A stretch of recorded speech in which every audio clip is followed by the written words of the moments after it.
গরিব মুসলমানের উপকার হয়নি, সুফিয়ানের বাড়ি হয়েছে জাহাজ বাড়ি। আরে আমি রক্ত উঠা পয়সা রোজগার করি রে। দীঘাতে আমার টলার আছে, আমার আড়ত আছে, আমি রোজগার করে খাই। আমি বাড়ি করবো নি, গাড়ি করবো নি, কি করব? তোর মতো চুরি করে ঘুষ দিয়ে খাইনি।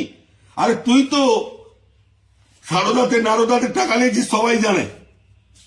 আর তো কেউ টাকা নেয়নি, তুই তো টাকা নিয়েছিস। তা সুফিয়ানকে দেখা, 1 টাকা নিয়েছে প্রমাণ করে দে। বাপের বেটা যদি হয়ে থাকিস। সুফিয়ান কন্টাই ব্যাংকে লোন নিয়েছে, তুই সেটা জানিস, তুই সেটা এড়িয়ে যাচ্ছিস না শুভেন্দু অধিকারী।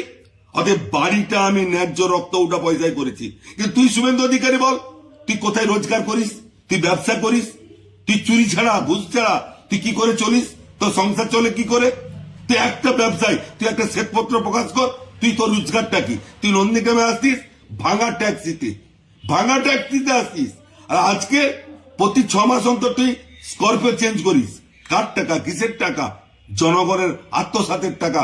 নন্দীগ্রামের চাকরি দেওয়ার নাম করে টাকা লুটে নিয়ে গেছিস। কিন্তু তুই এখন বলছিস নন্দীগ্রামের এত পরিযায়ী শ্রমিক।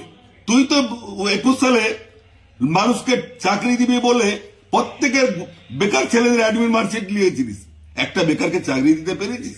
আমাদের নেত্রী মমতা বন্দ্যোপাধ্যায় প্রত্যেকটা শহীদ পরিবারকে চাকরি দিয়েছে, প্রত্যেকটা মানুষকে চাকরি দিয়েছে। হ্যাঁ, যারা গরিব তাদেরকে চাকরি দিয়েছে। তুই কি করেছিস? তুই টাকা গুছিয়েছিস, টাকা নিয়ে গেছিস, প্রমাণ আছে, প্রমাণ দেবো। ওইটা তুই শ্বেতপত্র প্রকাশ কর। তুই কি রোজগার করিস, খাস কোত্থেকে, খাস কোত্থেকে, তোর চলে। অতএব এই গল্প ফেঁদে মানুষের নামে মিথ্যা কথা বলিস নি, একটু ভদ্র হ।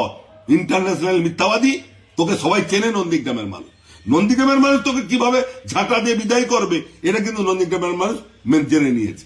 আমি সুফিয়ান, আমি যা বলি স্পষ্ট কথাই বলি।